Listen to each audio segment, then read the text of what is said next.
زکوٰۃ کی فرضیت۔ قرآن کریم میں جس مقام پر نماز کی تاکید کی گئی ہے وہاں زکوٰۃ کی ادائیگی کا بھی حکم دیا گیا ہے۔ ارشاد باری تعالیٰ ہے، نماز پڑھتے رہو اور زکوٰۃ ادا کرتے رہو اور خدا کو نیک اور خلوص نیت سے قرض دیتے رہو۔ سورہ مزمل آیت 20۔ اے پیغمبر، میرے مومن بندوں سے کہہ دو کہ نماز پڑھا کریں اور اس دن کے آنے سے پیشتر جس میں نہ اعمال کا سودا ہوگا اور نہ دوستی کام آئے گی، ہمارے دیے ہوئے مال میں سے در پردہ اور ظاہر خرچ کرتے رہو۔ سورہ ابراہیم آیت 31۔ اور میری رحمت تمام اشیاء پر محیط ہے، پس میں رحمت ان لوگوں کے نام ضرور لکھوں گا جو مجھ سے ڈرتے ہیں اور زکوٰۃ ادا کرتے ہیں۔ سورہ اعراف 156۔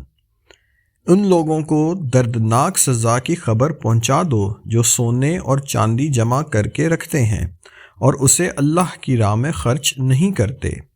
ایک دن آئے گا کہ اسی سونے اور چاندی پر جہنم کی آگ دہکائی جائے گی اور پھر اسی سے ان لوگوں کی پیشانیاں اور پہلوؤں اور پیٹھوں کو داغا جائے گا کہ یہی ہے وہ خزانہ جسے تم اپنے لیے جمع کرتے تھے، تو اب اپنی سمیٹی ہوئی دولت کا مزہ چکھو۔